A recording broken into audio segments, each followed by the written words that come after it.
warga.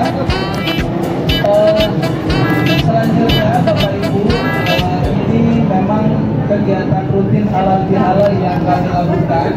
Kami juga mengundang tetangga. Di sini tetangga-tetangga terdekat RT 08 ada Pak Heru, Ibu Septi, kemudian Pak Asep sampai ke belakang. Itu Pak Cecep, mohon maaf. Ini kalau ada kebakaran kan tetangga kita terdekat nanti harus tahu juga. Jadi tetangga yang walaupun beda RT, tapi tetangga kita nih mainnya di sini sama aja kayak RT 04 sebenarnya Pak Cecep ini. Prinsip kita mau memadamkan api, penanganannya seperti apa. Yang penting juga bagaimana listrik. Kadang-kadang casan HP ternyata itu bisa menjadi menimbulkan kebakaran. Nah, nanti lebih panjangnya akan dijelaskan oleh teman-teman dari pemadam kebakaran. Nah, mungkin itu dulu pengantar dari saya. Tidak panjang lebar, semoga teman-teman bisa mendapatkan informasi dari apa yang disampaikan oleh teman-teman dari pemadam kebakaran. Selanjutnya saya kembalikan kepada MC. Baik, terima kasih Bapak Rahmat atas sambutan dan pengantarnya. Selanjutnya ya kita dengarkan dulu sambutan dari Ketua RW Bapak Arsadi. Bismillahirrahmanirrahim. Assalamualaikum warahmatullahi wabarakatuh. Alhamdulillah, puji dan syukur kita panjatkan kehadiran Allah Subhanahu wa taala yang pada kesempatan di pagi yang berbahagia ini kita dapat berkumpul bersama dalam keadaan sehat walafiat. Tak lupa tentunya selawat serta salam kita aturkan ke haribaan suri tauladan kita Nabi Muhammad sallallahu alaihi wasallam yang selalu kita nantikan syafaatnya sampai dengan yaumul akhir nanti. Yang kami hormati, yang utama tentunya adalah RT 04 Mas Rahmat selaku penyelenggara pertemuan kita di pagi hari ini. Kemudian yang kami hormati Mas Fauji ya selaku komandan ya, koordinator dari Damkar cabang Priok Kota Tangerang ya, yang posnya itu ada di Wisma Harapan sebelah kiri itu ya. Nah, jadi posnya di sana ya. Nah, tentunya juga tak lupa yang kami hormati bapak-bapak maupun ibu-ibu sekalian yang telah kumpul di pagi hari ini. Karena ini bulan Syawal, memang kita kemarin sudah ada silaturahmi ya di lingkungan kita. Nah, cuma mungkin ada yang kelewat. Untuk itu kami selaku pengurus lingkungan pada kesempatan pagi hari ini mengucapkan minal aidin wal faizin, mohon maaf lahir dan batin. Apabila diakhiri dengan ucapan wabillahi taufiq wal hidayah. Assalamualaikum warahmatullahi taala wabarakatuh.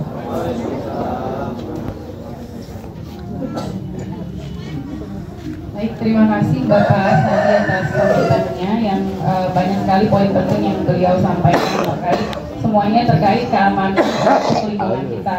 Bukan hanya untuk warga RT 04, bukan hanya warga yang di sini yang di situ, tetapi yang namanya bertetangga semuanya adalah penolong pertama kita kalau ada kejadian-kejadian yang tidak diduga, tidak diharapkan.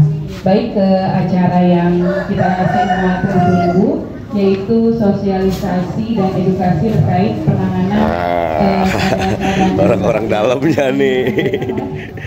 Anda siapa dulu? Ya, saya serahkan ya kepada tim dari BPBD. Pengantin mana ini berbagi? Baik, sebelumnya saya ucapkan terima kasih kepada RW 08 dan terima kasih kepada Bapak RT pastinya pada warga RT atau RW 08 yang sudah hadir di kegiatan ini. Baik. Terima kasih tentunya dengan sangat terhormat saya bisa diundang di acara ini. Jujur cerita gitu ya. Baru ini Pak, dari warga banyak ada Kelurahan Gebang Raya, Sangiang Jaya, atau banyak lagi kelurahan-kelurahan di seputaran Kecamatan Priuk. Jadi baru ini warga mengundang kami untuk bersosialisasi, karena menurut saya sangat penting sekali, bahkan tidak ada pelajarannya sampai ke warga. Dari kita untuk ke warga itu pelajarannya tidak ada, bahkan gurunya pun tidak ada. Maka dari itu dengan sangat terima kasih dan salam hormat dari kami, bisa, bukan artinya di sini kami ingin menggurui bapak-bapak senior yang di sini dengan cara menanggulangi bahaya kebakaran yang sering terjadi di lingkungan atau di rumah. Contohnya kebocoran pada tabung gas. Intinya satu, tidak panik, mengatasi ini tidak panik. Ya, panik itu manusiawi, Pak. Kepanikan pada diri kita itu manusiawi. Semua pasti punya rasa panik.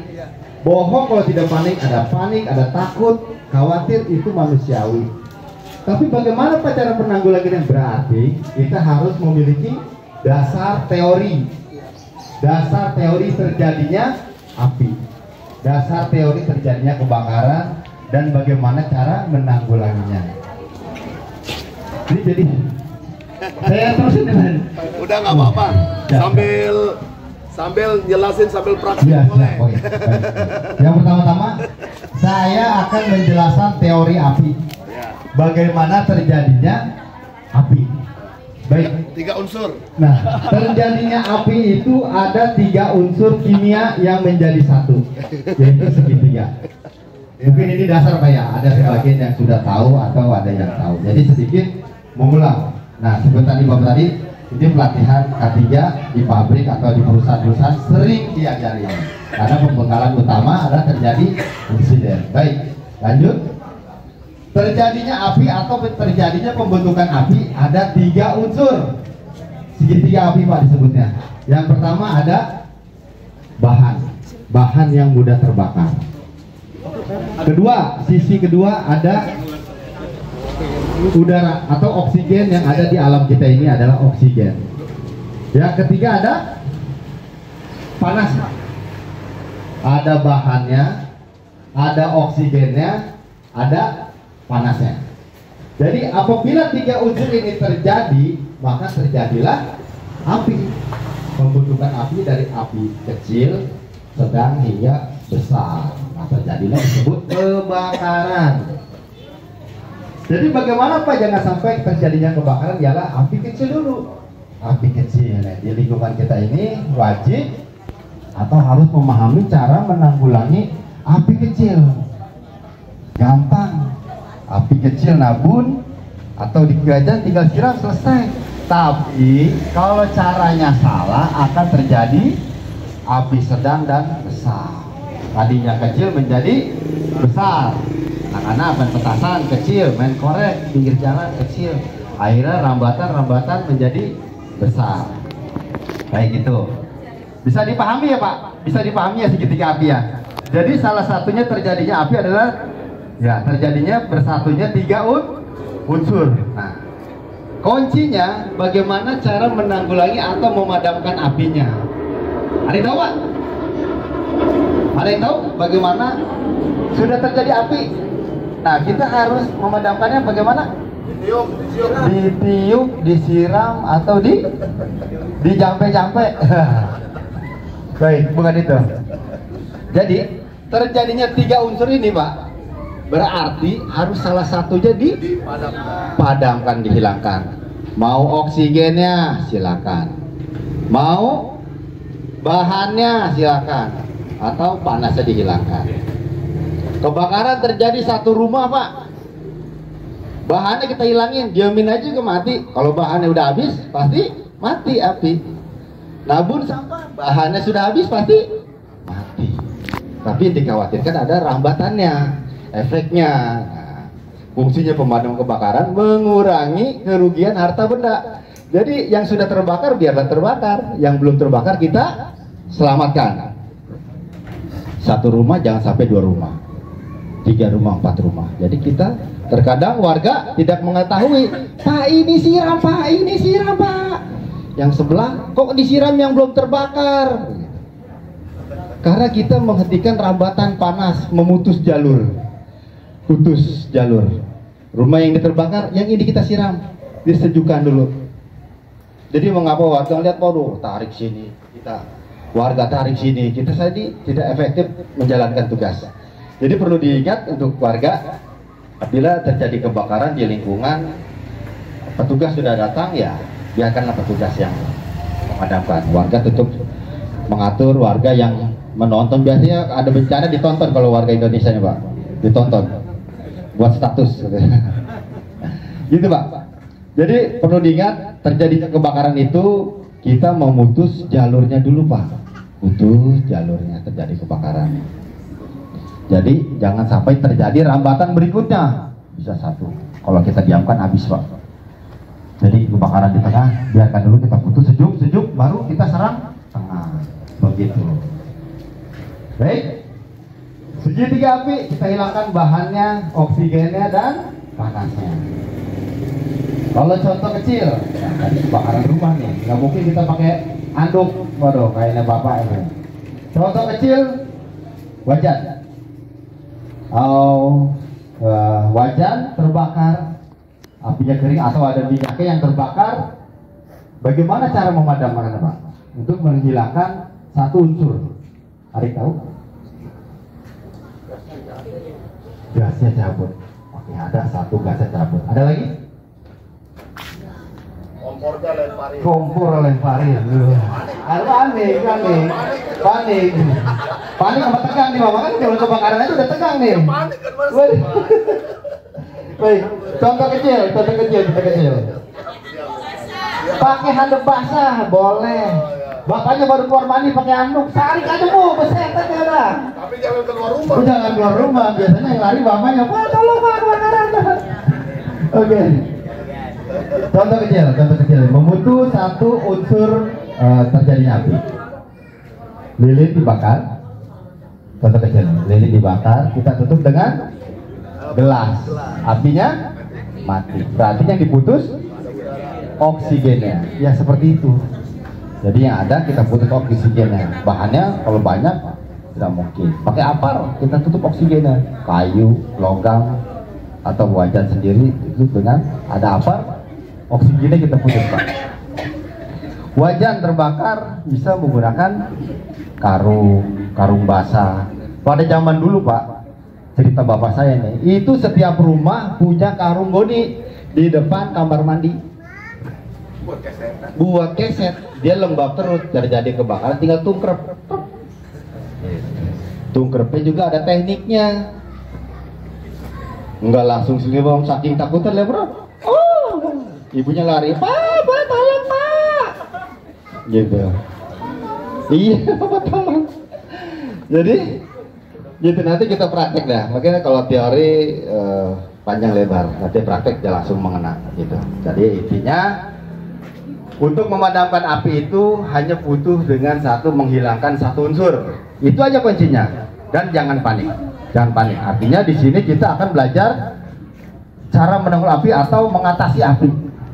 Menghilangi kepanikan, jadi terbiasa. Terpaksa sih, kesana terpaksa. Ayo matiin. Tapi akhirnya jadi terbiasa. Apabila terjadi kebakaran, waduh, nggak boleh ngeliat isting api, wah matiin lah. Gitu Pak. Nah di sini ada, nanti kita contohkan, ada kebakaran di wajan, ada kebakaran kebocoran pada selang di gas LPG atau di regulatornya sendiri. Pasti ada yang takut, ada yang berani atau belum tahu, mati, buka, cabut regulator tuh gimana posisinya. Jarang Pertamina ngasih tahu nih, ini matinya di sini, posisinya di sini. Tidak ada. Ibu sering nemuin ya Bu, regulator ada yang kendor, dikaretin, silnya diganti. Jadi Pertamina ini membuat regulator itu satu ukuran Pak. Tapi di gasnya itu ada 3 ukuran. Pala gasnya, gas yang hijau Pak, itu ada 3 ukuran 1, 2, 3. Mengapa ada yang kendor, ada yang pas, ada yang keras? Tapi itu cuma satu. Entah kenapa saya juga belum punya jawabannya itu dari Pertamina. Ya sempat ditanya sih, regulator ini bukan buatan Pertamina, Pak. Dia tidak mengeluarkan regulator gitu. Jadi perusahaan-perusahaan lain. Hanya dipunya kerjasamanya aja. Jadi itu mengatasi regulator kendor, keras, atau sealnya udah oblak. Karena seal yang karetnya di dalam itu mungkin dia udah keliling, Pak. Keliling sono. Udah keras, udah ada yang sobek. Iya, udah aus. Udah berumus apa? Jadi itu perlu diganti yang bagus. Yang bagus itu rapat aja. Yang rapat yang bagus memang. Jadi menanggulangi kebocoran pada regulator dan seal gas nanti kita praktekkan, dan cara penggunaan tabung apa kita praktekkan. Baik, sampai di sini ada yang mau ditanyakan? Monggo Mbak Dewi. Sebelum kita melaksanakan praktek, monggo. Jadi silakan pertanyaan apapun kita lipas habis, insya Allah. Apa saja, mumpung masih ada, kita sharing. Ya, jadi kalau terbakar di antara salah satu rumah begitu, terkait listrik, nah ini bagaimana mungkin apa tekniknya gitu? Apakah dipadamkan dulu apinya atau kita mematikan listrik? Nah misalnya ini kan rumahnya dempet-dempet nih, gitu. Pertanyaannya apakah kabel atau listrik itu jadi sumber apa namanya? Sumber ya api ya. Sumber arus untuk menjalar. Nah, menjalar itu satu. Jadi yang perlu mungkin juga dijelaskan gitu. Nah, kalau sedang terjadi, yang kedua, kalau sedang terjadi kebakaran, terutama yang sudah, kalau terbakar misalnya berasal dari dapur gitu ya, dari dapur. Kalau disiram air aja, itu pokoknya ambil air, ember, disiram itu mati nggak airnya? Mati nggak apinya? Apinya. Terima kasih Pak RT nih pertanyaannya. Pertanyaannya cukup mudah. Belum kejadiannya udah panik ya? Udah panik. Udah panik deh. Baik. Yang pertama, Air yang mati. Yang pertama, apabila terjadi kebakaran yang asal mulakan dari listrik, entah dari kabel, dari tiang atau meteran listrik yang ada di rumah yang terbakar, hingga merambat menjadi ke instalasi kita di rumah. Baik, cara penanggulangan yang pertama ialah pada saat terjadinya konsleting atau tidak sudah lihat ada apinya di instalasi rumah, itu yang paling utama kita matikan dulu alirannya. Aliran listriknya kita matikan di MCB, ya kita turunkan. Yang pasti aliran listrik sudah putus. Dan terjadinya api itu bisa kita tanggulangi dengan misalkan ada di atas plafon atau kabelnya terlihat lampu, bisa menggunakan dengan apa? Apar ya? Apar, karena listrik nggak bisa dengan air. Bisa dipadamkan namun jadi rambatan atau menjadi lebih bahaya, terutama baik dari kita atau terjadi rambatan lain ke bahan yang sudah terbakar. Beberapa apar itu ada banyak jenisnya Pak. Ada powder, ada CO2 yang dingin Pak, keluarnya salju. Ada juga enggak. Ada juga yang bentuknya kayak sabun gitu. Yang bagus Ya. yang mana? Yang paling bagus ada tergantung fungsinya, penempatannya di mana, yang mudah terbakarnya apa, disitulah yang terbaik ada. Misalkan cocoknya untuk di rumah itu di dalam ruangan harus dengan CO Pak. CO. Mengapa CO? Tidak ada bekas residunya Pak, tidak meninggalkan bekas. Tapi kalau powder, dasarnya bedak, powder. Ada serbuk kimia kering Pak. Jika kita semprotkan di dalam ruangan, kepul Pak di dalam. Yang pertama, sulit melihat kita karena jarak pandang kita tertutup dengan kabut powder tersebut. Yang kedua, merugikan pernapasan Pak. Iya, pernapasan kalau di rumah kita sulit Pak. Tapi yang cocok untuk di rumah, elektronik itu menggunakan CO2 Pak jenisnya. Jadi tidak ada efek sampingnya. Misalkan kebakaran di komputer, monitor terbakar, kita semprot dengan powder, semua rusak Pak. Api padam, tapi semua menjadi rusak. Aturan yang terbakar cuma monitor, keyboardnya rusak, mouse-nya rusak, AC rusak, file-file lain juga rusak karena debunya powder. Tapi cocok dengan CO2. Dia tidak meninggalkan bekas, basah tapi langsung kering. Ya. Baik, itu yang pertama tadi. Bila terjadi kebakaran di rumah, yang paling utama ialah kita padamkan dengan tabung apar atau dengan tradisional Pak, bisa menggunakan pasir. Tidak punya apar misalkan, menggunakan pasir, kita kepret cara manual. Maaf ini Pak, kalau idealnya apar itu untuk berapa rumah harus ada aparnya? Setiap rumah wajib memiliki apar. Maka di perdanya itu setiap bangunan itu harus memiliki apar. HP Bapak berapa Pak? Harganya Pak? Jutaan, pasti jutaan. Nah ini satu apar ini bisa menyelamatkan HP Bapak, kendaraan Bapak yang ada 5, mobil Bapak, anak istri kita, dan harta benda lainnya bisa diselamatkan dengan satu apar. Gitu Pak. Waduh, pakai spill harga nih. Baik, di online banyak Pak, di online banyak. Tapi kalau kita juga bisa bantu apabila memang kita ada pengajuan dari Bapak RT atau Pak RW ingin dibantu pengambilan, karena apabila apar ini keluar dari pemadam kebakaran atau dinas kami, yang pihak ketiga itu ada penanggung jawabnya. Beda kalau di online Pak. Sering belajar di online kan? Belajar di online. Nah, keluar taunya lain. Gambarnya beda, isinya beda, begitu. Spill harga macam-macam Pak. Spill harga macam-macam. Ada yang tergantung ukurannya Pak. Tergantung ukurannya. Oke, next. Lanjut. Ada lagi pertanyaan Pak? Siap. Nggak usah pakai. Biar jelas semua dengar Pak. Kedengeran? Ya. Terima kasih Pak. Saya mau nanyakan, di sini kan rata-rata warganya sudah pakai gas alam ya Pak. Itu caranya gimana ya Pak? Soalnya alirannya itu sangat tidak mungkin gitu kan, karena emang begitu luar ya Pak. Ya. Baik, terima kasih. Di lingkungan kita baru-baru ini banyak sekali penggunaan yang sudah dipasang itu PGN ya, saluran gas alam.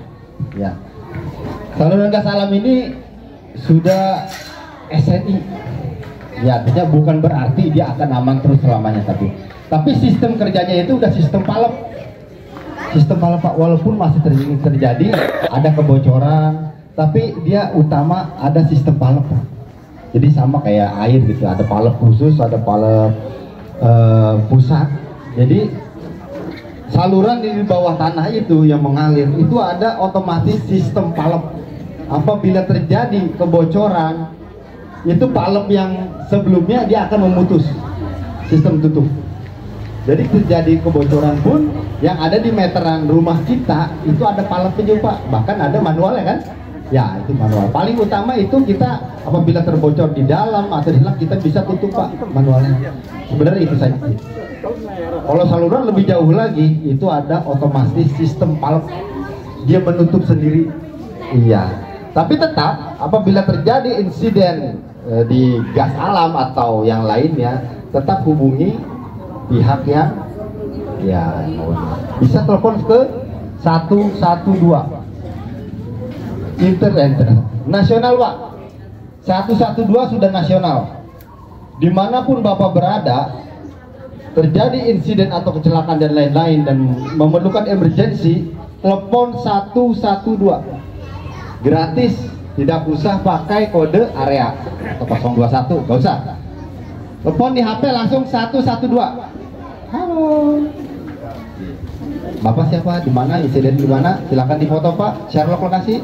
Gitu. Nanti kalau 363 minta pulsa. 363 minta pulsa. Papa minta pulsa itu. Papa minta pulsa. 112 ya. Ya, wajib diingat untuk warga. Kalau ngingetin nomor pemadam rada panjang, sekarang maunya simpel-simpel. 112, ada ular, ada kebakaran, ada kecelakaan, butuh ambulan. 112, mudah, pencet langsung. Halo. Mohon maaf ini Pak, yang 112 itu berarti customer service gitu ya? Siap. Nah, masalahnya kadang kalau kita nelpon itu harus dialihkan gitu. Mungkin nggak kalau langsung ke misalnya ke timnya Bapak gitu, kalau ada Bapak gitu. Siap. Jadi nggak ke 112 gitu. Jadi mungkin warga bisa mencatat semua nanti nomornya di HP, nomor Bapak gini kalau ada apa-apa. Mungkin Bisa Pak. Iya. Bisa. Makasih Pak. Maka dari itu kita di sini menjalin silaturahmi, kita misalkan yang berwajib di sini ada Pak RT, penanggung jawab di sini ada Pak RW, bisa mencatat nomor saya, gitu. Bisa langsung lah, artinya tidak dilempar-lempar. Tapi selama ini untuk 112 sudah sangat baik Pak, iya sangat baik. Jadi udah ada informasi dari 112 itu siap dilaksanakan langsung. Jadi bisa terjadinya kebakaran tiang listrik atau 112 bisa ke pemadam, nanti bisa juga langsung kita hubungi PLN. Prosesnya cepat, tidak bertele-tele. Tapi kalau kebakaran terjadi bisa Bapak nomor saya langsung. Siap. Ada lagi Pak? Sebelum kita praktek nih. Ibu-ibu, ya siap. Umur saya Pak.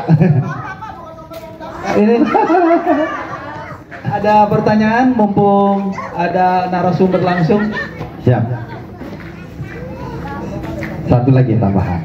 Nih ibu-ibu kalau pulang kondangan nih dari mana-mana, atau semua kita habis pulang kampung, dari pulang ke mall, dari pulang mana-mana main.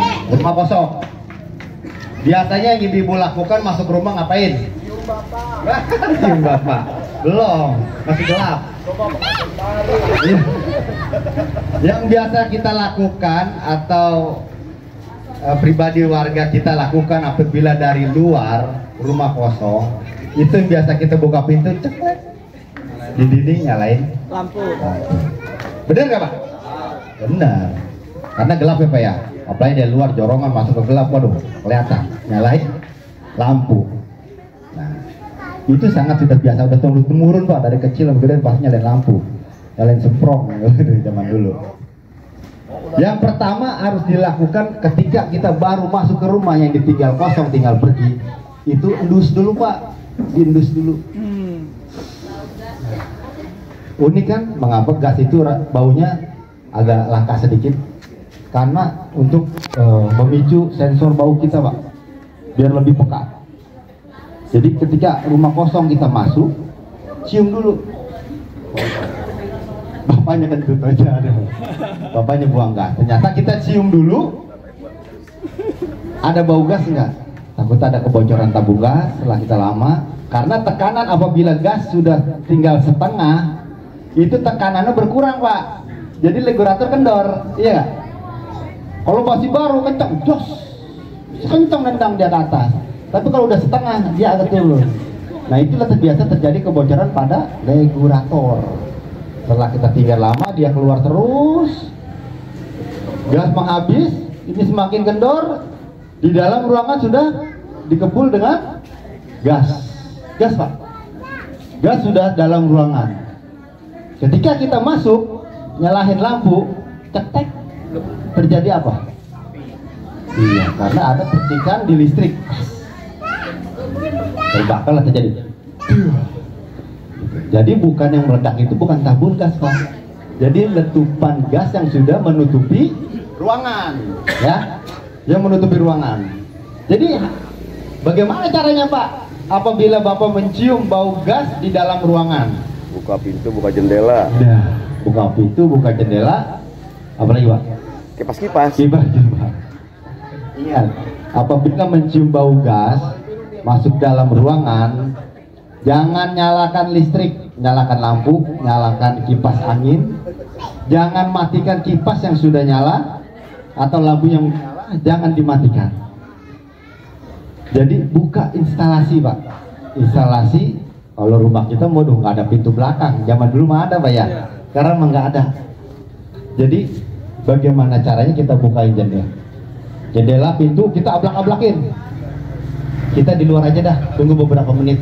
Daripada kita keracunan di dalam, tunggu beberapa menit. Yang penting jangan menyalakan listrik, mematikan listrik, itu Pak pencegahannya apabila terjadi bocoran gas. Baik, sampai di sini ada yang mau bertanya sebelum kita praktek? Terus tabung regulatornya nggak dicabut Pak? Ya pasti, itu pasti ya. Kan iya. kita pantau dulu nih, pantau dulu sampai di mana, masuk ke dalam regulator, kita cabut aman. Gas apabila memang bocor, Itu kita betul. bawa keluar.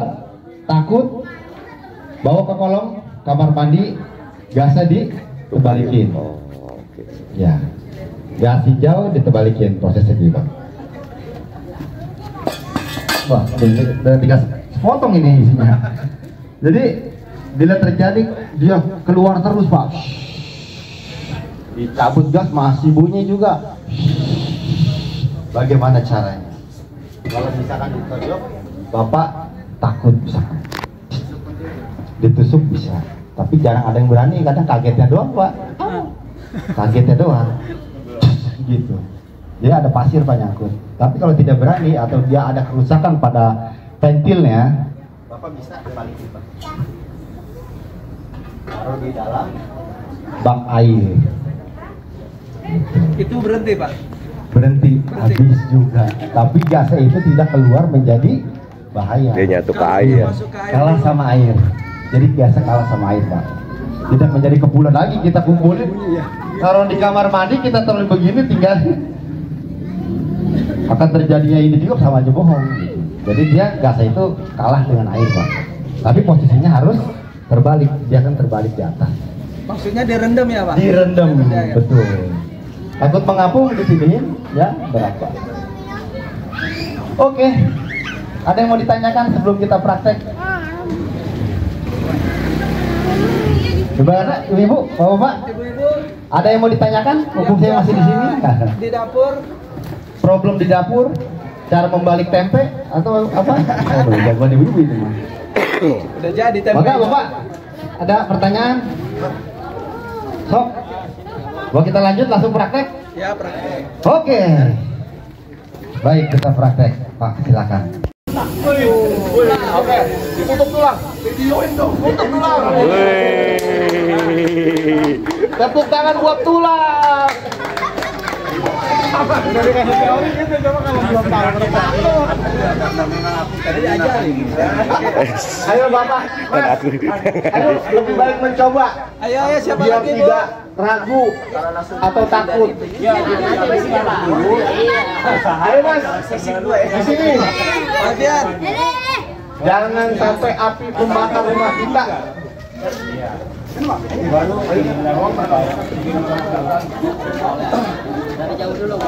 Dari jauh sampai ke depan. Oke, tutup dengan belakang. Gitu caranya ya. Ada api. Oke, kita di sini jangan dituntut jangan panik Bu, Pak. Oke, kita cabut regulator. Cabut dulu regulatornya biar memutus gasnya supaya api tidak membesar. Nah, Intinya jangan panik. Udah ditutup ya. Kalau ini. Boleh bentar itu yang lebih jiwanya lebih besar ditutup Pak. Ada tapi langsung takut ya. Yang berat ngelawan takutnya itu Pak. Jadi kebakaran. Ngelawan paniknya yang berat. Nah itu. Oke. Ada yang berani mencoba? Enggak. Kenapa ditutup? Nah, ini ditutup. Ini kalau yang berani. Jangan suka main api. Mas Manto mana, Mas Manto? Ada biasanya Mas Manto. Oke, ini Pulang nih. ditutup ya, ditutup. Nah, Oh, pakai tangan. sama seperti kayak tadi. Nah, baru kecilin, baru cabut. Nah, ini kan biasanya punya tukang nasi goreng ya, Bu? Langsung dicopot ya. Nah, kalau misalnya di rumah nggak ada seperti ini, kita copot regulatornya, Bu. Langsung. Oke? Ada yang mencoba? Didampingin ini, Bu. Nggak apa-apa, Bu. Nggak apa-apa, didampingin. Ayo. PRW. Tiketnya nih. Saya kan memfasilitasi. Bisa aja alasannya. Ayo PRW. Saya nggak suka main api. Kalau main api apa ya? Beraya. Di rumah bisa ngapa? Ambak-ambakan urusannya. Ente mau coba? Ayo. Nih, ibu yang pada suka sering masak nih, ayo. Harus berani coba, Bu. Regulator dulu, Pak. Regulatornya kita cabut. Ke sini. Tapi kalau panik, bingung kadang gitu. Kalau kita panik kan sanus-sanus. Iya, kita ambil di sini, baru kita copot. Oh, jempolnya ditutupin yang buat main game. Basahin dulu.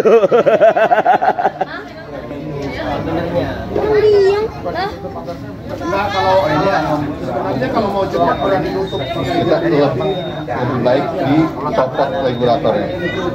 Kan jarang Pak yang di rumah ada seperti ini. Langsung klik kan? Nah, iya kan Oke. biasa.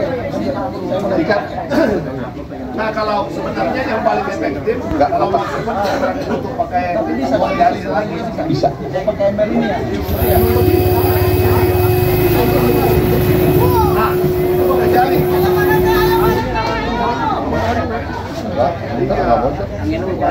Angin bang, anginnya.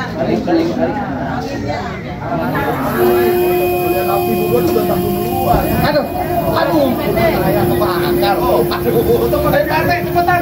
Jangan sampai tetangga tahu, PRT. Angkat regulatornya. Angkat regulatornya, PRT. Tepuk tangan buat PRT. Sekali lagi nggak kelihatan PRT. Oh, biar kefoto PRT sekali lagi. Kamera. Tenang, didokumentasi kok. Saya Depannya lagi. Nah, Ibu RT. Ayo PRT. So kalau PRT kenapa-napa repot, Bu RT. Nah, iya bener. Kadang-kadang Pak RT kerja. Bapak pakai tangan. Mau pakai tangan Pak dia. Pakai lidah. Lamaan.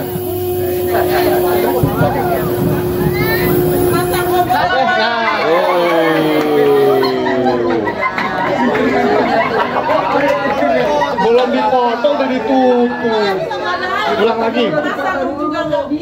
Ya, ketahuan. Masak juga nggak bisa. Buktiin, Pak. Ketahuan. Buktiin. Kalau pasang bisa, jangan bongkarnya doang, Pak.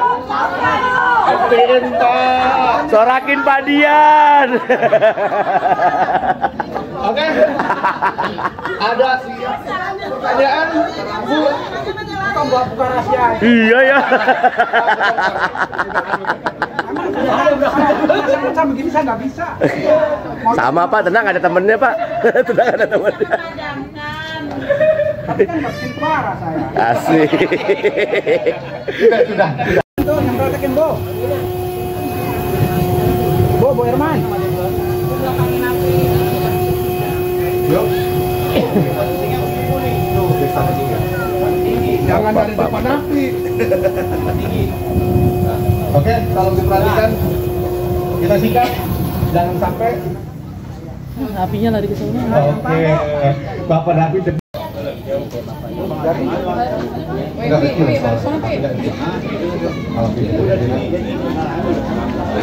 Bukti.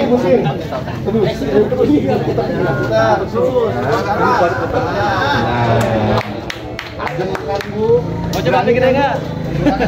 Nah, kok regulatornya nggak dicabut? Dibuka, dapat. ada kobra, ada ular sawah, dan ular yang lainnya. Bahkan ular-ular pucuk atau ular pohon itu yang hijau. Ya. Yang kita bawa ini ada dua alat. Ada dua alat penangkap ular yang kita gunakan saat evakuasi hewan liar yang berjenis ular. Yang pertama ini ada stick. Stick ini tidak berfungsi untuk hewan liar sanca itu, Pak Bu. Ini nggak bisa pakai ini. Kenapa saya bilang nggak bisa? Karena tenaga jepitan si alat ini kurang kuat, kuat sama tenaganya ular. Apalagi ularnya besar. Jadi stick ini, alat ini difungsikan hanya untuk ular-ular berbisa. Ular berbisa ya Pak, ular berbisa. Jadi kenapa kita wajib ada stick ini? Atau bisa pakai hook juga. Jadi stick ini digunakan untuk ular-ular berbisa ya, bahasa yang lihat. Kalau untuk ular-ular atau jenis ular saja kembang dia nggak bisa. Begitu kita jepit, tenaga dia bakal lebih kuat. 10 kali lipat dari jepitan ini, Pak. Ya. Makanya ular ini bukannya tidak berbahaya, semua ular berbahaya. Semua ular berbahaya. Nah, di situ dia punya kelebihannya. Berbahayanya di apa? Kalau sanca dililitan. Lilitan dia sama di giginya. Ya, di giginya itu giginya seperti gergaji, bahkan melebihi gergaji, dia meruncing ke dalam. Begitu tergigit oleh ular ini, si mangsa itu atau orang yang terkena gigit, kalau ditarik itu bakal sobek, Pak.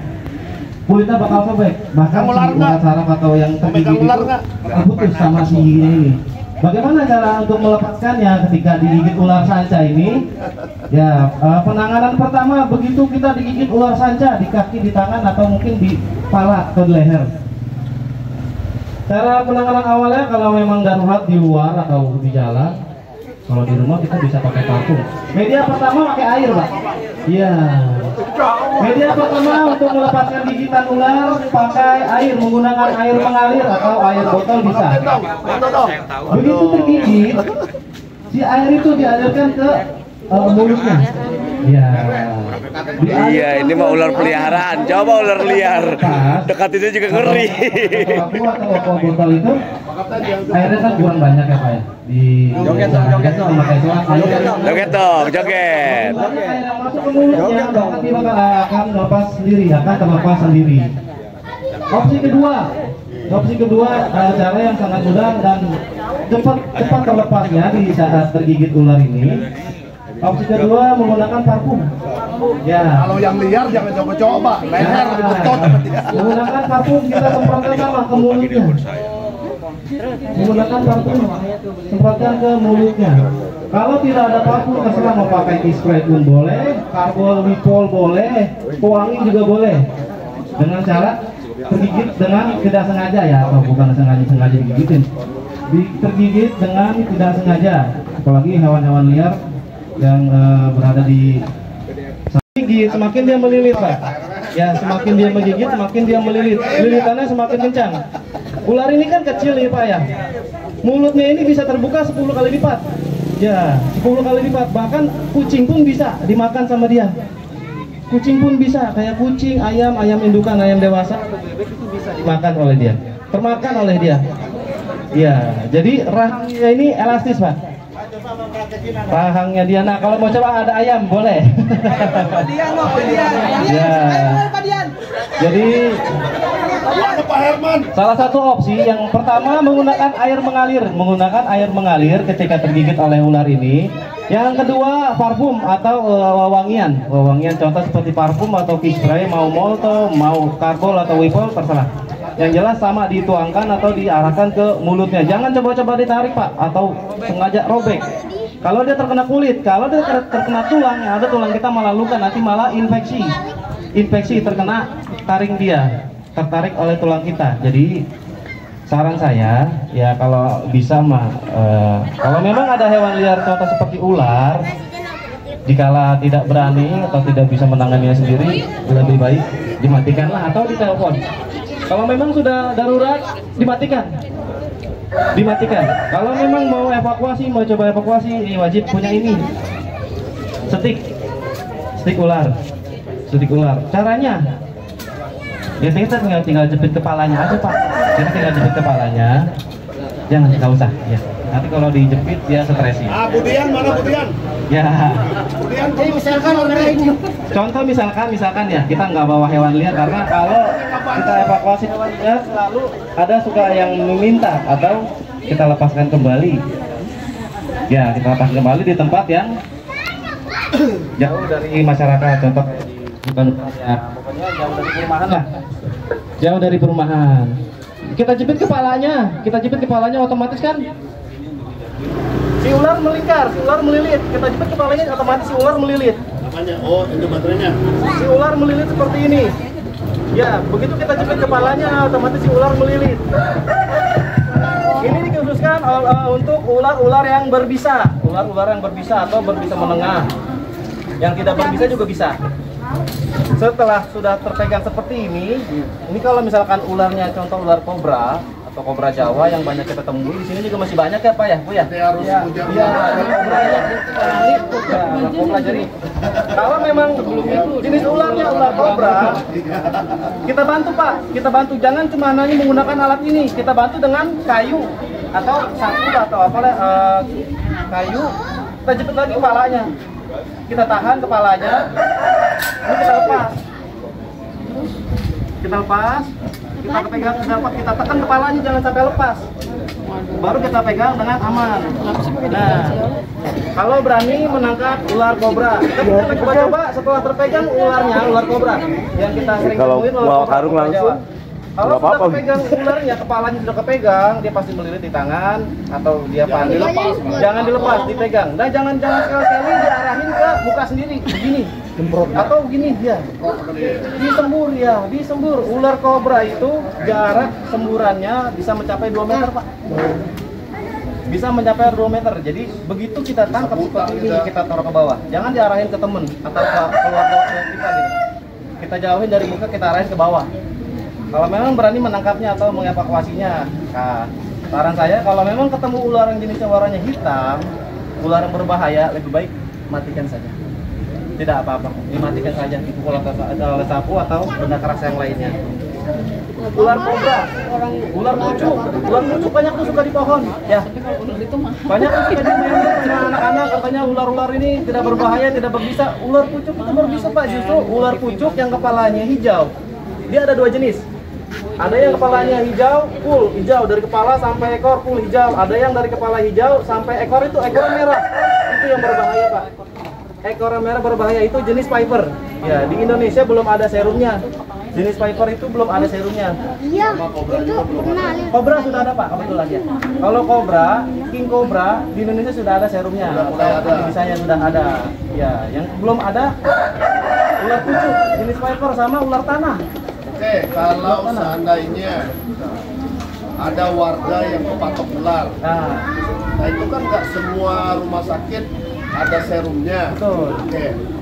Nah kalau di Tangerang, untuk rumah sakit yang udah ada serumnya, kalau ada warga dipatok ular itu rumah sakit mana? Nah kebetulan ini Pak ya, kebetulan saya pribadi pun pernah mengalami, tapi bukan dipatok, disembur oleh ular kobra Jawa. Ya. Tersembur oleh kobra Jawa, mata saya terkena semburannya. Ya. Jadi begitu pada saat saya evakuasi, ada galon air. Ya kan saya mau masuk ke situ, posisi sudah dilakban mulutnya, sudah dilakban mulutnya, sudah saya pegang kepalanya, di bawah ada galon. Saya masukin dari ekor saya masukin, terakhir kan tinggal kepala nih Pak, tinggal kepala. Nah itu jangan coba sekali-sekali lepas, ya. Begitu kita lepas dia turun ke bawah, dia sambil menyemburkan bisanya, jas. Iya. Jadi kepala dulu ya. Ya, jadi kalau bisa kepala dulu masukkan pelan-pelan. Kalau memang mau mengevakuasinya di botol galon atau botol air minum lah. Ekor dulu atau kepala dulu, jangan ekor dulu deh, kepala dulu masukin, baru selesai ekor. Ya kepala dulu masukin, baru lanjut ekor. Kalau memang mau mengevakuasinya melalui karung atau kantong plastik dan lainnya, itu bisa lebih aman sih pakai karung. Rumah sakitnya di mana nih? Rumah sakitnya ya. Di rumah sakit umum tersedia nggak? Ya. Nah, kayak gitu coba. Saya pernah mengalami tersembur oleh ular kobra Jawa waktu evakuasi di daerah mana ya waktu itu saya lupa ya. Saya dirawat 3 hari Pak. Dirawat 3 hari terkena bisa. Itu yang saya rasakan, mata rabun, panas, merah ya. Rabun, panas, merah. Nah di situ saya bingung. Cara penanganan pertama ketika tersembur ya, pertama tersembur dulu nih, tersembur oleh bisa ular kobra. Itu kita cuci dengan air mengalir Pak. Kita tembak aja mata kita pakai air mengalir, pasti merah. Bukan usap ya? Bukan, jangan diusap. Kalau diusap malah masuk ke dalam. Oh gitu. Iya. Biarkan saja disemprot pakai air mengalir, tapi jangan dikencengin air mengalir aja, biar dia mengalir sambil dimelekin. Ya, jangan diusap, jangan dikucek, apalagi dikucek itu fatal, bisa masuk ke saraf mata kita. Bisa masuk ke saraf mata kita. Jadi kemungkinan mata kita bisa buta. Ya, karena sarafnya itu terkena racun bisa ular kobra. Kalau tergigit, nah kalau tergigit ular kobra yang pokoknya jenis-jenis ular yang berbisa, tergigit ular yang berbisa, kaki atau tangan biasanya kan tidak sengaja kaki kita sambil jalan, kaki kita terpatuk oleh ular. Nah itu kita nggak tahu jenisnya ular apa. Yang jelas setiap ular semua berbahaya. Ular bapak juga berbahaya Pak. Maksudnya peliharaan bapak rumah gitu. Peliharaan bapak yang berbahaya ya, berbahaya. Jangan coba-coba bermain dengan ular. Ketika tergigit kaki, cara penanganan pertama, kaki kita jangan langsung jalan, kita duduk dulu Pak. Kita duduk, cari tempat duduk, ambil tali atau kain. Kalau memang darurat, kita jauh dari rumah atau kita ada di kebun, kita pakai baju aja, kita sobek. Baju kita sobek, kita lilit kaki kita. Hentikan pada darahnya Pak. Hentikan pada darah-darahnya, kita lilit, kita ikat kenceng. Jangan coba-coba disedot kayak di film-film tuh, kena gigit ular kobra disedot. Biar supaya lagi saya jangan. Ya, kita kencengin aja, kita matikan pada darah-darahnya, biar kenceng, biar keluar. Nggak apa-apa, dari situ kalau bisa jangan jalan, duduk aja dulu. Duduk, kalau memang sendiri memaksakan ya coba jalan pelan-pelan, nggak masalah. Cuma langsung ke rumah sakit.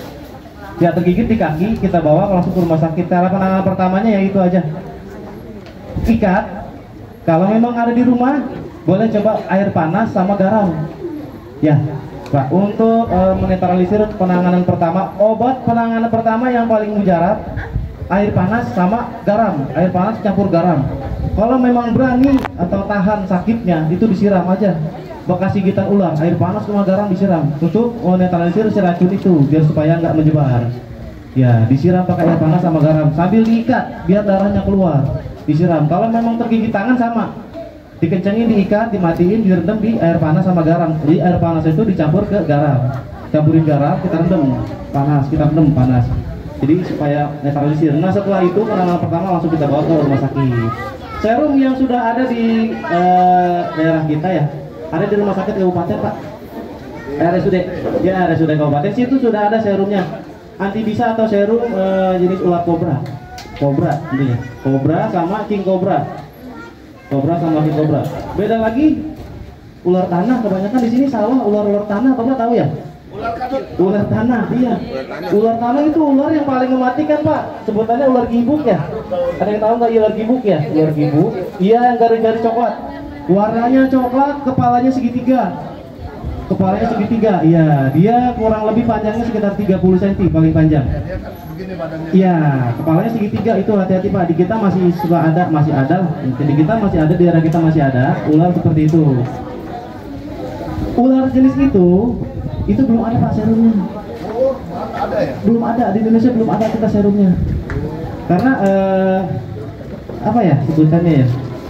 Kualitas bisanya kali ya, kualitas bisanya itu lebih tinggi dari kobra. Mematikan sangat, walaupun taringnya nggak panjang itu sangat mematikan Pak. Iya. Cara penanganannya seperti itu aja, palingan kita ikat dan digigit. Tetap yang kedua lagi air panas sama garam.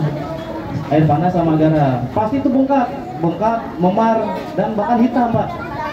Yang terkena gigitan itu pasti bengkak, memar, bahkan hitam. Nah itu jadi yang hitam itu karena racunnya yang berhenti di situ karena aliran darah kita putus, kita kencangin, kita rendam pakai air panas. Itu pasti yang hitam.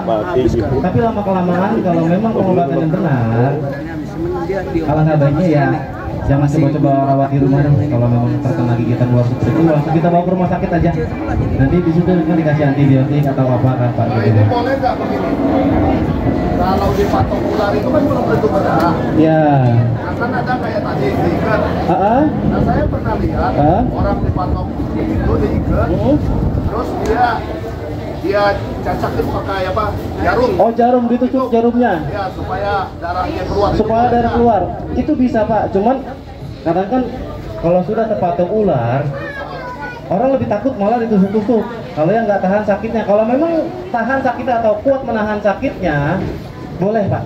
Justru itu malah lebih bagus untuk mengeluarkan bisa jadi supaya iya belum tentu keluar darah. Jadi kalau bisa ya kalau memang berani tusuk pakai jarum aja biar supaya darah keluar. Jadi supaya darah tuh nggak mengalir ke seluruh gitu, jadi nggak ke saraf.